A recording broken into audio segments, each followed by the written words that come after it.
은혜를 더하게 하시리니 너희가 모든 일에 넉넉하여 너그럽게 연보를 함은 그들이 우리로 말미암아 하나님께 감사하게 하는 것이라. 이 봉사의 직무가 성도들의 부족한 것을 보충할 뿐 아니라 사람들이 하나님께 드리는 많은 감사로 말미암아 넘쳤느니라. 이 직무로 증거를 삼아 너희가 그리스도의 복음을 진실이 믿고 복종하는 것과 그들과 모든 사람을 섬기는 너희의 후한 연보로 말미암아 하나님께 영광을 돌리고 또 그들이 너희를 위하여 간구하며 하나님이 너희에게 주신 지극한 은혜로 말미암아 너희를 사모하느니라. 다 같이 읽겠습니다. 말할 수 없는 그의 은사로 말미암아 하나님께 감사하노라. 아멘. 이 시간에 제가 풍성하게 하신 하나님께 감사합시다 라는 제목으로 하나님의 말씀을 전합니다. 오늘 본문의 중심 내용은 사도 바울이 고린도 교회 성도가 그 전에 이미 사도 바울과 함께 약속한 헌금이 있습니다. 헌금을 하기로 약속을 했는데 그것을 잘 준비하도록 권면하는 것이 오늘의 본문의 중심 내용입니다. 고린도 교회는 어디 있냐면 저 사진에 보이는 저기 그 초록색 연두색이죠. 연두색의 잘록한 부분이 코린도라고 되어 있습니다. 거기가 고린도 교회가 있습니다. 그리고 그 위에 노란색 부분이 마게도니아, 영어로는 마케도니아죠. 근데 우리 한글에는 마게도니아라고 했습니다. 그 마케도니아에 있는 지역인데요. 거기가 빌립보도 있고 또 데살로니가도 있고 또 베레아도 있고 그렇게 여러 지역이 있습니다. 그런데 고린도 교회 성도가 헌금을 하면은 사도 바울 일행이 그 헌금으로 오늘 9장 그 이전에 보면은 6절 이전에 보면은 2절 3절에 보면 마게도니아 지역의 교회의 성도들의 부족한 것을 채워주는 그 봉사의 일을 하기 위해서 그렇게 그 헌금을 쓰겠다 하고 얘기하고 있습니다. 그래서 한마디로 말씀을 드리면 너그러웠던 고린도 교회의 선교 헌금으로 바울 선교팀이 다른 교회들, 마게도니아 지역의 다른 교회들의 부족함을 채워줬다라고 할 수 있습니다. 그런데 사도 바울은 고린도 교회 성도들에게 단순히 준비한 헌금을 많이 하라고만 당부하지 않고 올바른 재정 사용으로 오는 풍부의 법칙을 그들에게 알려주고 있습니다. 재정을 올바르게 사용을 하면은 다시 풍부해진다라는 것을 가르쳐 준다는 것이죠. 하나님께서 즐겁게 헌금하는 자들을 사랑하신다고 말씀하셨습니다. 즐거이 내는 자를 사랑한다고 말씀하셨습니다.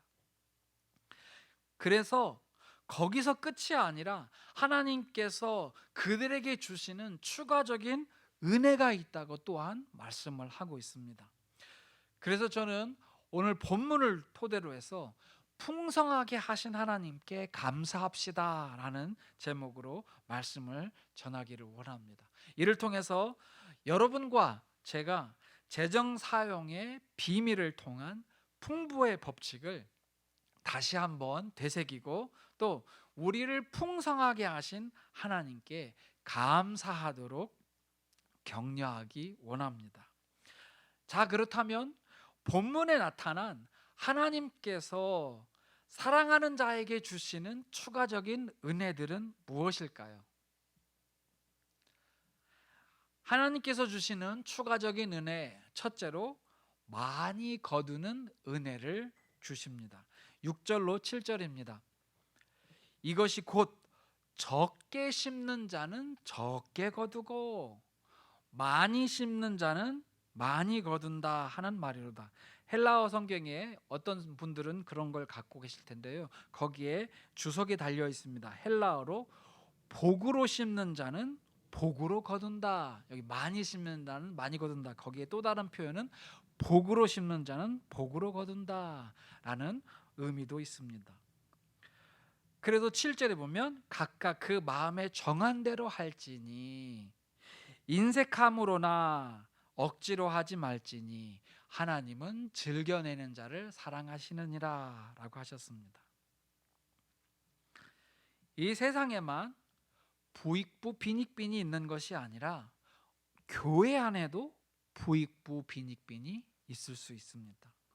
부익부 빈익빈의 뜻은 재산이 많은 사람일수록 더 큰 부자가 되고 재산이 없는 가난한 사람일수록 더욱 가난하게 된다라는 뜻인데요. 우리가 이 세상에 살면서 부익부 빈익빈을 익히 경험해서 잘 알겠는데, 이 세상에서는 알겠는데 교회 안에서도 이 원리가 적용된다니 이게 무슨 말인가? 사도 바울이 말씀하고 있는 이 원리에 적용되는 영역은 바로 헌금입니다. 헌금. 6절에 아까 우리가 읽었듯이 보시면은 적게 심는 자는 적게 거두고, 그 말은 뜻은 헌금을 인색하게 내는 자는 적게 거둔다는 뜻이고, 또 많이 심는 자는 많이 거둔다는 것은 헌금을 넉넉하게 내는 자는 많이 거둔다는 것입니다. 그런데 여기에서 우리가 주의해야 할 것은 헌금은 돈 놓고 돈 먹기식의 부메랑이 아닙니다. 헌금은 투자를 많이 하면 이익도 많이 가져오는 단순한 부메랑이 아닙니다. 왜 그런가 하면 하나님은 단순히 헌금한 사람의 돈의 많고 적음만 보시고 하늘에서 그 사람에게 복을 내려주시는 분이 아니기 때문입니다. 혹 어떤 분이 하나님을 그런 분으로 믿고 있다면 그분의 신앙은 기복신앙이라고 할 수 있습니다. 하나님께서는 헌금하는 사람이 누구인지도 보십니다. 그 사람 자체를 보십니다. 그 사람이 드린 헌금의 많고 적음도 보시고 그 헌금에 담긴 그 사람의 마음도 보십니다. 아하, 하나님은 그러신 분이시죠.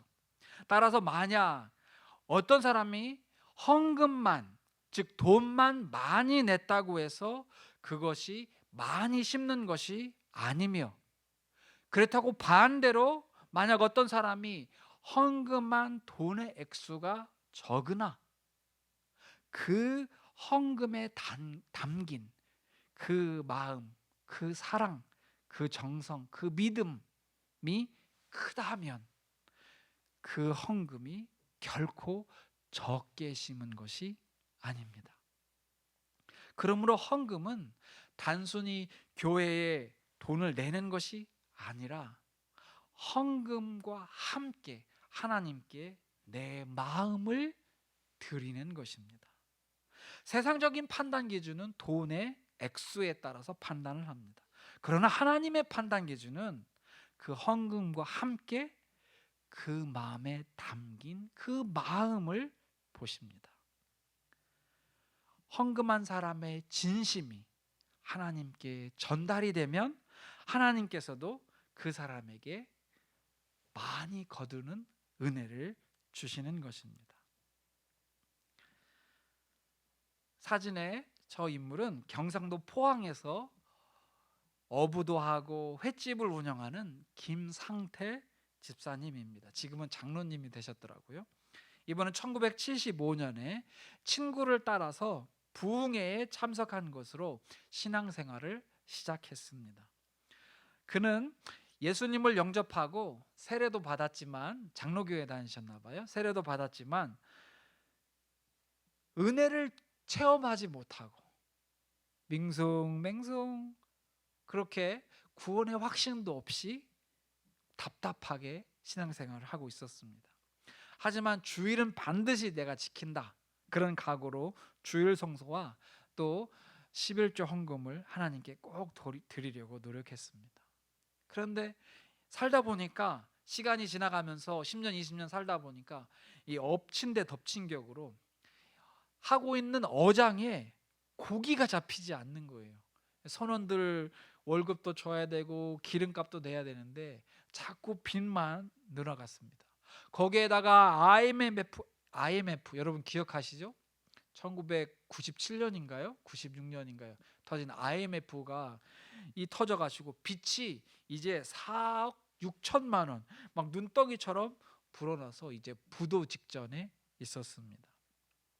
그런데 어느 날 그의 어머니가 찾아와가지고 난 니 때문에 예수님 믿는데 남들은 자식들이 제주도 보내주는데 내는 네가 금식기도원에 데려다 주래 라고 말했다고 합니다. 그래서 이제 그가 트럭으로 어머니와 식구들과 함께 금식기도원에 3일 동안 금식을 하면서 하나님께 매달렸다고 합니다. 하나님 아버지, 내가 언제 예수님 얼굴 보고 믿었습니까? 예수님 본 적도 없지만 예수님 믿고 신앙생활 하려고 노력하려는데 왜 내 생활이 이렇게 비참합니까? 돈을 주든지 일을 주든지 해주세요. 예수님 살아계시면 예수님 살아계시다는 것을 보여주세요 하면서 생떼를 썼다고 합니다. 그 후 2000년 12월 24일 날 어장에 향한 김 지사님은 도저히 믿기 어려운 일을 체험을 했습니다. 그 어장 안에 방어떼가 5,000마리가 가득 들어 있었던 것입니다. 방어떼 5,000마리. 도저히 과학적으로 증명할 수 없는 것은, 놀라운 것은 이 정치망 어장은 방어떼 5,000마리가 들어가려면 5km에서 10km 정도짜리의 방어 한 마리가 겨우 지나갈 수 있는 그 그물을 180m를 지나가야 어장 안에 갇힐 수 있다고 합니다. 그러니까 방어 5,000마리가 들어가려면 밤새도록 방어가 한 줄로 줄을 서가지고 기다려야 된다는 것이죠. 두 번째 믿기 어려운 것은 집 주변에 다른 어장들도 있었는데 다른 어장에는 방어가 한 마리도 잡히지 않고 오직 김상태 집사님의 어장에만 방어가 잡혔다는 것입니다. 세 번째 설명이 안 되는 것은 방어는 원래 겨울에 안 잡힌답니다. 가을에 잡히는데 언제 잡혔다고요? 12월 24일 크리스마스 이브 한겨울에, 그것도 한겨울에 잡혔다는 것입니다. 10kg짜리 마리당 약 17만 원 그때 당시에 했는데 5,000마리를 잡았으니 이게 현대판 베드로의 기적이죠.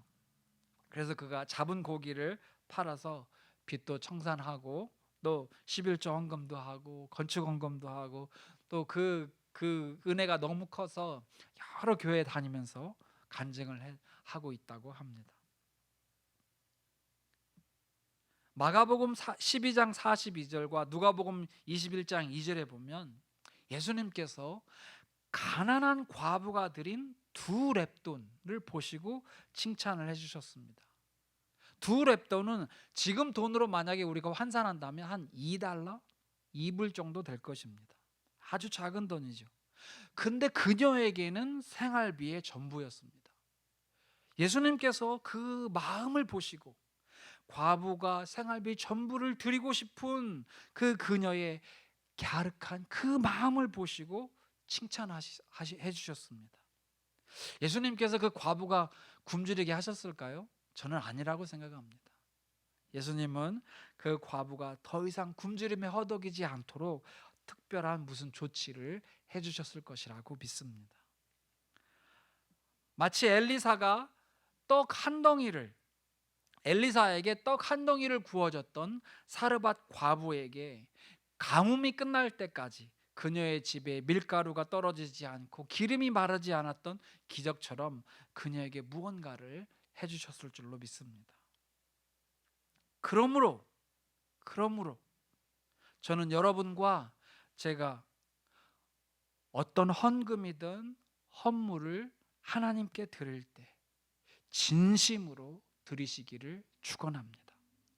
과부의 2렙돈이든 떡 한 덩이든 김상태 집사님이 드린 11조든 건축헌금이든 그들이 드린 헌금이나 우리가 드린 헌금에 진심이 담겨 있다면 하나님께서 기쁘게 받으시고 우리에게 또다시 많이 거두는 은혜를 주실 것입니다.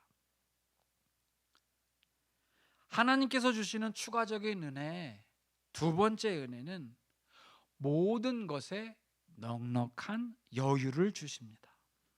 8절에서 10절에 보시면 하나님이 능히 모든 은혜를 너에게 넘치게 하시나니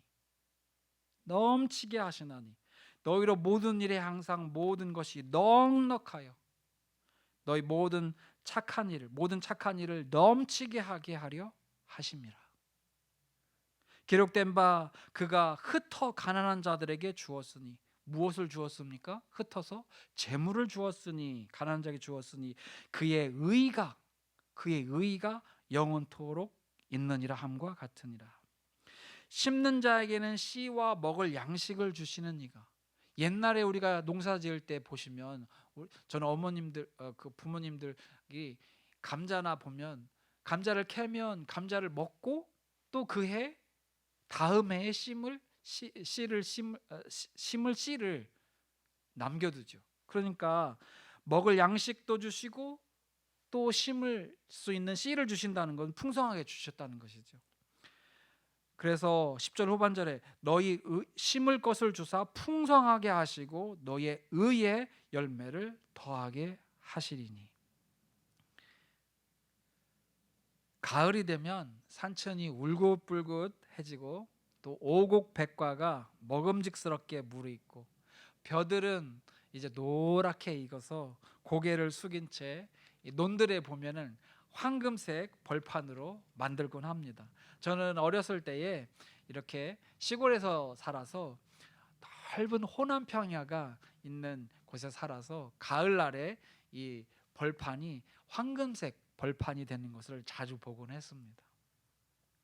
근데 옛말에 가을에는 천고마비라고 했습니다. 천고마비의 계절이라고. 가을만 되면 학교에 선생님들이 하시는 말씀이 하늘은 높고 마른 살을 찌우는 계절이니 너희들은 책을 읽고 마음의 살을 찌우도록 하라 하면서 독후감을 써서 내라고 하곤 하셨습니다.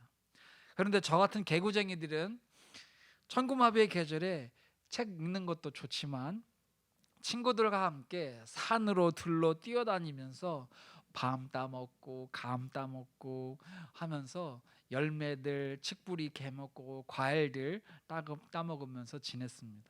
마음의 살을 찌운 것이 아니라 육체의 살을 찌우곤 했습니다.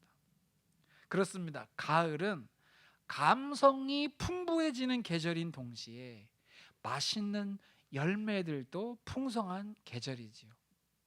논이 많은 사람은 가을에 추수를 많이 했기 때문에 창고에 쌀 가마니들을 가득하게 하고 또 쌀 뒤주에 하얀 쌀이 그득하니 기분 좋은 계절일 것입니다.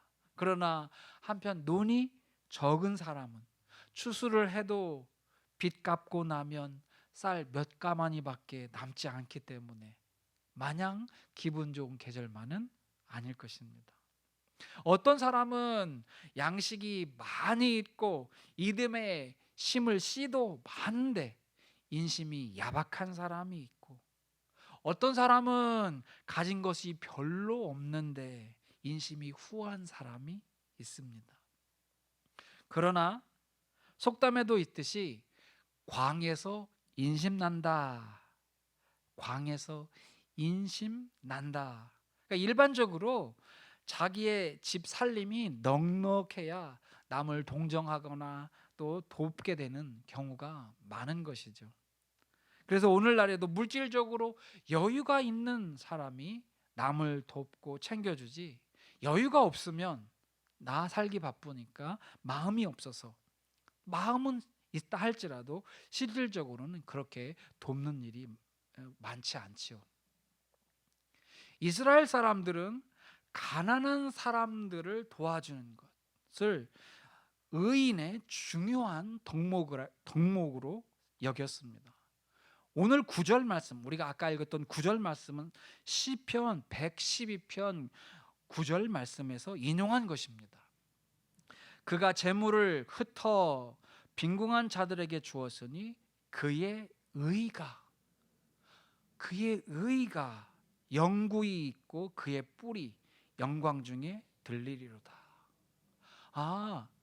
다윗이나 이스라엘 사람들은 이렇게 가난한 사람들을 도와주는 것을 의로운 일이라고 했구나 라는 것을 알 수 있습니다.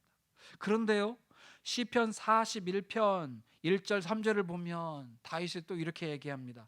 가난한 자를 보살피는 자에게 복이 있으며, 복이 있는데 첫 번째로 재앙의 날에 여호와께서 그를 건지시는 복, 두 번째 2절에 보면 여호와께서 그를 지키사 살게 하시니 그가 이 세상에서 복을 받을 것이라. 주여 그를 그의 원수의 뜻에 맡기지 마옵소서. 원수에게서 보호해 주시는 보호의 복.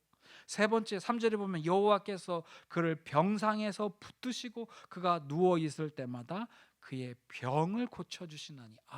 병을 고쳐 주시는 복. 건강의 복, 보호의 복, 하나님의 은혜가 풍성한 복을 주신다고 하셨습니다. 그래서 오늘 본문 8절에서 10절 말씀과 시편 말씀들을 종합해서 보면 하나님께서 착한 일을 많이 하는 의인에게 더욱 착한 일을 많이 하도록 복을 추가적으로 은혜를 주시는데, 그것은 그가 재물을 흩어서 가난한 자들에게 주어도 복을 받으며 재앙을 피하며 하나님의 보호를 받으며 병상에 누워도 병을 고쳐주시는 은혜가 있다고 할 수 있습니다. 함축적으로 하나님께서 의인에게 모든 것에 넉넉한 여유를 주신다는 것입니다. 재물이든 건강이든 하는 일이든 모든 일에, 모든 것에 넉넉한 여유를 주시는 은혜를 주신다는 것입니다. 마음의 여유가 있으면, 그리고 물질의 여유가 있으면 남의 어려운 사정을 듣고 그것을 나몰라라 하지 않을 것입니다.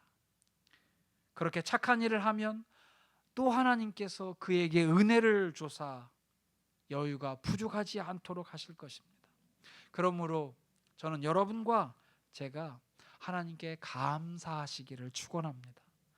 하나님은 우리에게 사랑하는 가족과 먹을 양식과 일할 직장과 넘치는 은혜를 이미 주셨습니다. 우리가 받은 이 은혜는 우리를, 하나님 가만히 생각해 보십시오. 이 은혜가 내가 당연해서, 내가 받을 자격이 있어서, 내가 노력해서 받은 것인가? 하나님의 은혜인가? 하나님의 은혜입니다. 하나님의 은혜로 생각도 주셨고 마음도 주셨고 힘도 주셨고 지혜와 능력을 주셔서 이렇게 살아가는 줄 믿습니다. 그런데 우리 주변에는 이러한 은혜를 받지 못한 사람들도 많이 있습니다. 따라서 우리에게 있는 이 여유를 가지고 어려운 사람을 도와준다면, 다시 말씀드려서 우리에게 있는 재물을 흩어서 가난한 자들의 필요를 채워준다면, 고린도 교회 성도들이 마게도냐 교회 성도들을 그렇게 도와줬던 것처럼 말이죠. 하나님은 우리에게 은혜 위에 은혜를 더해 주실 것입니다. 그리하여 우리로 하여금 또다시 착한 일을 또 많이 하게 하실 줄로 믿습니다. 하나님께서 주시는 추가적인 은혜, 마지막으로 세 번째 은혜는 너그럽게 베풀 수 있는 마음을 주십니다. 11절에서 15절에 보시면 너희가, 고린도의 교회 성도가 그렇죠. 모든 일에 넉넉하여, 참 부럽습니다. 모든 일에 넉넉하여 너그럽게 연보를 하면, 너그럽게 헌금을 하면 그들이, 여기서 그들은 마게도냐에 있는 교회들의 성도들입니다. 9장 2절에서 4절에 보면 나옵니다. 그러니까 마게도냐의 성도들이 우리로 말미암아, 여기서 우리는 바울의 선교팀이죠. 하나님께 감사하게 하는 것이니라. 이 봉사의 직무가 성도의 부족한 것을 보충할 뿐 아니라, 그러니까 마게도냐 교회 성도들의 부족한 것을 보충해 줬다는 것이죠. 사람들이 하나님께 드리는 많은 감사로 말미암아 넘쳤느니라. 마게도냐 성도들이 하나님께 감사를 넘치게 했다는 것이죠. 13절에 이 직무로 증거를 삼아 너희가 그리스도의 복음을 진실히 믿고, 고린도의 성도들이 복음을 진실히 믿고 복종하는 것과 그들과 모든 사람을 섬기는, 그들은 마게도냐 성도들과 다른 사람들을 섬기는 너희의 후한 연보로 말미암아 하나님께 영광을 돌리고. 누가 돌렸습니까? 마게도냐의 교회들의 성도들이, 다사로의 교회나 빌립보 교회나 이런 교회 성도들이 하나님께 영광을 돌리고, 14절에 그들이 너희를 위하여, 고린도의 성도들을 위하여 간구하며 기도하며 하나님이 너희에게 주신 지극한 은혜로 너희를 사모함이라. 부러워하고 좋아하고 사랑하죠. 그래서 말할 수 없는 그의 은혜로 말미암아 하나님께 감사하노라. 감사와 영광을 들리고 기도도 드립니다. 사도 바울이 11절에서 15절에서 말하고 있는 핵심은, 고린도 교회가 바울 선교팀을 통해서 보낼 선교 헌금은 마게도냐 지역의 여러 교회들의 성도들에 보내져서 그들의 부족함을 채워줄 것이며, 이 일 때문에 마게도냐 교회 성도들이 하나님께 넘치는 감사와 영광을 드린다는 것입니다.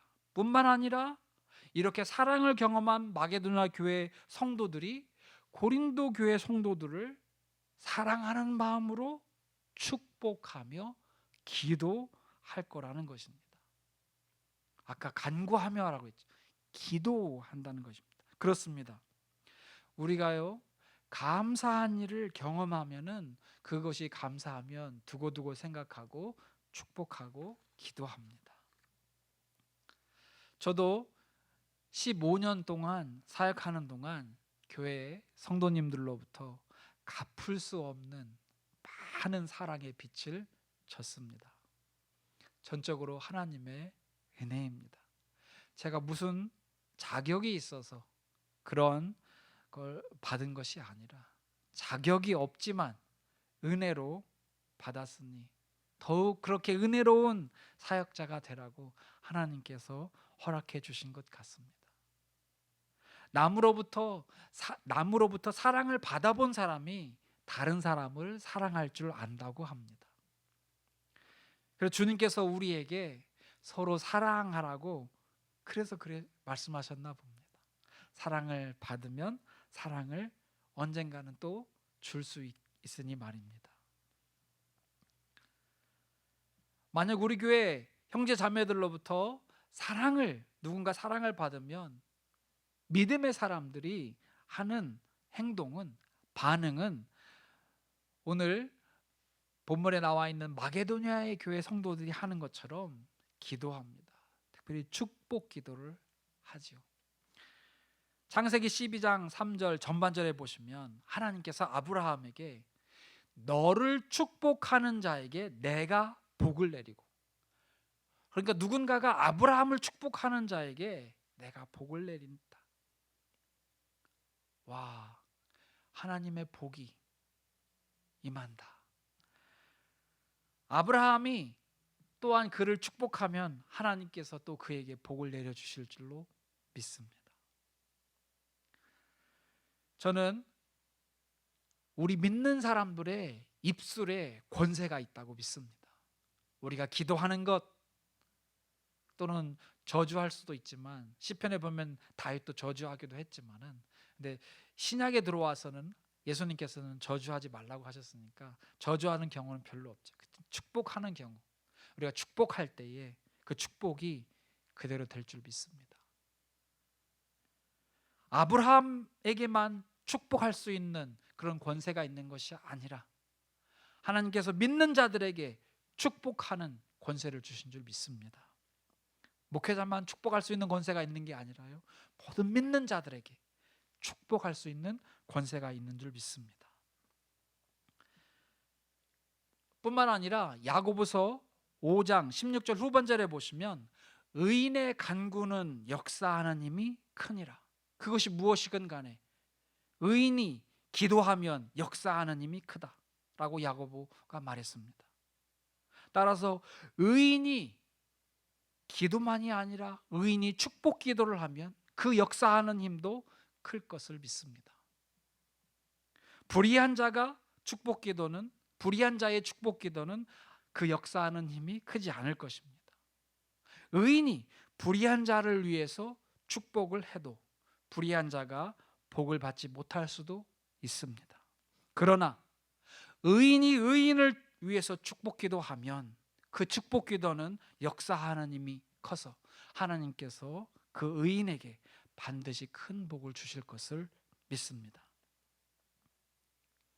만약 우리가 넉넉히 쓸 것이 있어서 쓰고도 남고, 그래서 그 다른 사람에게 우리의 재물을 사용하여서 선행, 도와주고 싶은 마음만이 아니라 행동으로 옮겨서 재물을 너그럽게 나눠 사용을 하면 다른 사람이 그 필요를 채움을 받겠죠. 그러면은 하나님께서 그 사람의 선행을 기억하실 것입니다. 그리고 기억하실 뿐만 아니라 그 받은 사람이 고마운 마음에 감사와 영광을 하나님께 올려드릴 것입니다. 더불어서 축복 기도를 할 것입니다. 하나님께서 그 축복 기도를 들으시고 복을 내려주실 것입니다. 그래서 옛날에 주일학교에서 사랑은 참으로 놀라운 것 하면서 나눠주고 나눠주는데도 자꾸 있다라는 주일학교 노래를 했습니다. 퍼주고 퍼주는데도 왜 자꾸 있나? 그렇게 우리가 퍼주고도 남는 삶, 너그럽게 베풀 수 있는 삶을 살게 될 줄로 믿습니다. 이 얼마나 복 있고 은혜로운 삶입니까? 그러므로 저는 여러분과 제가 하나님께서 우리에게 주신 것들을 생각하면서 감사를 드리시고 또 그 너그러운 마음을 주시걸랑 그 마음에 순종하시는 그렇게 은혜로운 삶을 사시는 분들이 다 되시기를 축원합니다. 오늘은 우리가 지금까지 하나님께서 사랑하시는 자, 의인에게 주시는 추가적인 은혜들이 무엇인지 살펴봤습니다. 하나님께서 의인을 사랑하십니다. 오늘 본문에 보면 선교를 위해서, 하나님 나라 확장을 위해서 착한 일을 하는 사람들, 다시 말씀드려서 기쁜 마음으로 선교 헌금을 해서 어려운 교회 성도들을 도와주는 사람들을 사랑하신다고 9장 7절에 말씀하셨습니다. 바울의 선교팀의 일원들은 이 선교 헌금으로 마게도나 지역 교회의 성도들의 필요를 채워주는 봉사의 일을 했습니다. 고린도 교회의 성도들은 선교 헌금을 했고 바울의 선교팀은 그 재정으로 일을 했고 마게도냐 지역의 성도들은 실질적인 도움을 받았습니다. 삼박자가 아주 조화롭게 딱 맞아 떨어진 것이죠. 이 모든 일에 하나님께서 역사하셔서 각 사람에게 은혜를 부어주셨습니다. 고린도 교회에게는 모든 것이 넉넉하고 넘치는 은혜를 주셨고 바울의 선교팀에게는 이 교회 저 교회를 섬기면서 기쁜 마음으로 섬길 수 있는 은혜를 주셨고 마게도나 교회에게는 하나님께서 기적적인 방법으로 그들의 필요를 채워주시는 은혜를 주셨습니다. 사도행전 20장 35절 후반절에 보면 예수께서 친히 말씀하신 바 주는 것이 받는 것보다 복이 있다, 주는 것이 받는 것보다 복이 있다 하심을 기억하여야 할지니라 라고 의사 누가가 말했습니다. 예수님은 주는 자에게 복이 있다고 하시는 분이십니다. 오늘 본문을 통해서도 하나님께서는 즐겨내는 자를 사랑하신다고 하셨습니다. 그리고 그에게 또다시 은혜를 주시는데, 첫째로는 자기가 심은 것보다 더 많이 거두는 은혜, 둘째로는 모든 곳에 넉넉한 여유를 주시고, 세 번째는 너그럽게 베풀 수 있는 마음을 주사 살아가는 동안 주는 자의 행복과 기쁨을 누리게 하십니다. 이 영적 비밀은, 특히 재정 사용에 대한 이 비밀은 세상 사람들은 죽었다 깨어나도 절대 이해하지 못할 것입니다. 왜냐하면 욕심 많은 사람들은 주는 것, 내는 것은 손해라고 생각할 것이기 때문입니다. 그러나 예수님 말씀 따라서, 성령님 감동을 따라서 믿음과 사랑으로 주는 것 또는 내는 그 사람들은 이 비밀을 이해합니다. 이해할 뿐만 아니라 더욱 풍성하게 하시는 하나님의 신비한 은혜와 행복과 기쁨을 경험합니다. 그러므로 저는 여러분과 제가 살아가는 동안 우리를 이미 풍성하게 하셨고, 또다시 우리에게 풍성하게 하실 그 하나님께 감사하며 사시는 분들이 다 되시기를 축원합니다. 기도하겠습니다. 오 하나님 아버지, 주님의 사랑과 은혜에 감사드립니다. 풍성한 삶을 주신 주님께 감사를 드립니다.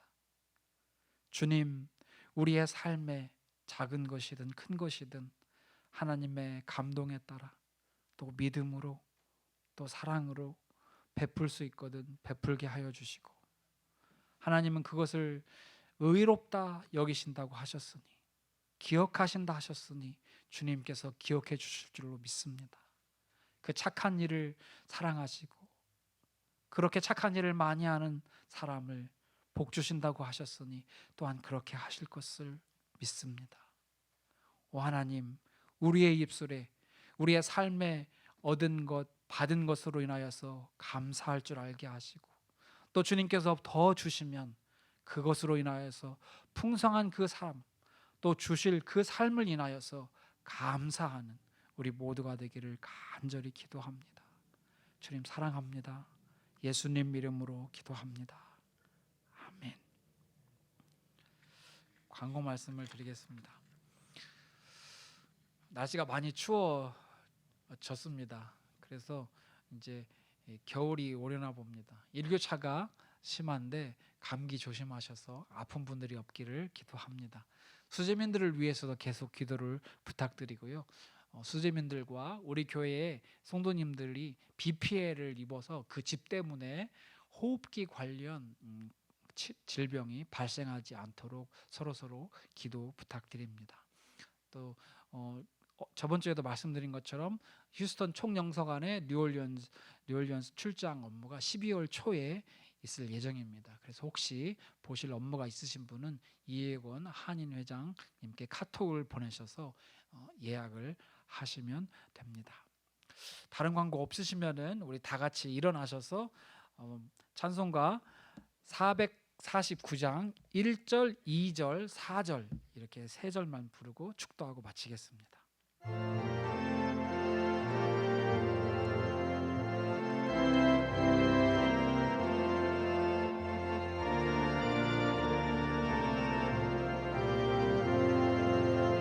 예수 따라가며 복음 순종하면 우리 행할 길 환하겠네.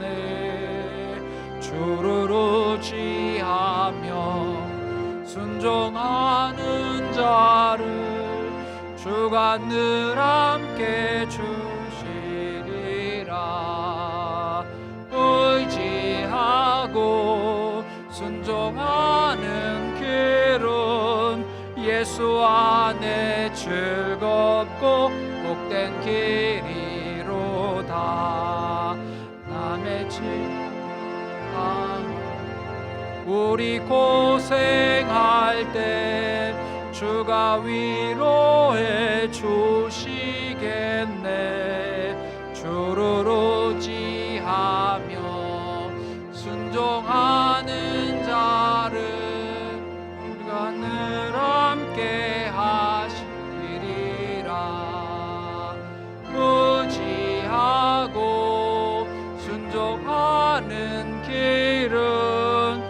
예수 안에 즐겁고 복된 길이로다. 받은 것을 주께 다 드리면 우리 기쁨이 넘치겠네. 주를 의지하며 순종하는 자를 은혜 풍성케 하시리라. 의지하고 순종하는 길은 예수 안에 즐겁고 복된 길이로다.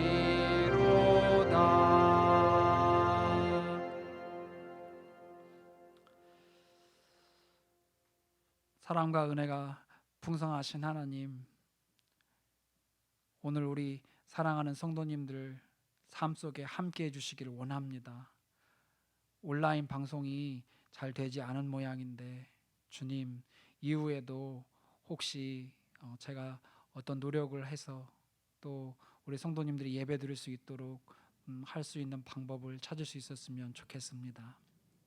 주님, 오늘 또 우리와 함께 해주셔서 감사합니다. 세상을 향하여 나아가는 사랑하는 성도님들을 축복합니다. 항상 성령 충만하고 영적 갑오신 전신갑주를 입으십시오. 지극히 작은 일에도 충성하여 주님 쓰시기에 편한 사람이 되십시오. 여러분의 착한 행실을 사람들이 보고 하나님께 영광을 돌리게 하십시오. 빛과 소금처럼 세상 사람들과는 다르게 말하고 다르게 행동하십시오. 혹 어떤 사람이 여러분에게 악을 행했을지라도 악을 악으로 갚지 말고 도리어 선으로 악을 이기십시오. 할 수 있거든 모든 사람과 더불어 화목하십시오. 화평하게 하는 분은 복을 받아 사람들이 그분들을 하나님의 자녀라고 일컬을 것입니다. 형제 자매를 긍휼히 여기십시오. 그러면 그렇게 사는 분이 하나님으로부터 긍휼히 여김을 받을 것입니다. 구제할 때는 도움받는 사람이 모르게 행하여 은밀한 중에 보시는 하나님께서 구제하는 사람에게 대신 갚아주시도록 하십시오. 자기의 이름을 드러내려 하지 말고 예수님의 이름이 높아지도록 언행심사를 주의하셔서 하나님의 기쁨이 되십시오. 모든 권면이나 사랑의 무슨 위로나 성령의 무슨 교제나 긍휼이나 자비가 있거든 오직 겸손한 마음으로 자기보다 남을 좋게 보고 선대하십시오. 무슨 일에든지 예수님께서 행하신 것처럼 여러분도 예수님을 따라서 행하시면 하나님 아버지께 영광을 돌리게 될 것입니다. 주 예수 그리스도의 무한하신 은혜와 하나님 아버지의 극진하신 사랑과 성령님의 감화 감동 교통하심이 오늘 말씀을 듣고 우리를 풍성하게 하셨고 또 풍성하게 하실 하나님께 감사를 드리기로 다짐하는, 또 그렇게 살아온 우리 사랑하는 성도님들과 그 가족과 또 그 일터 위에 그 삶 위에 늘 함께 하시기를 간절히 축원하옵나이다.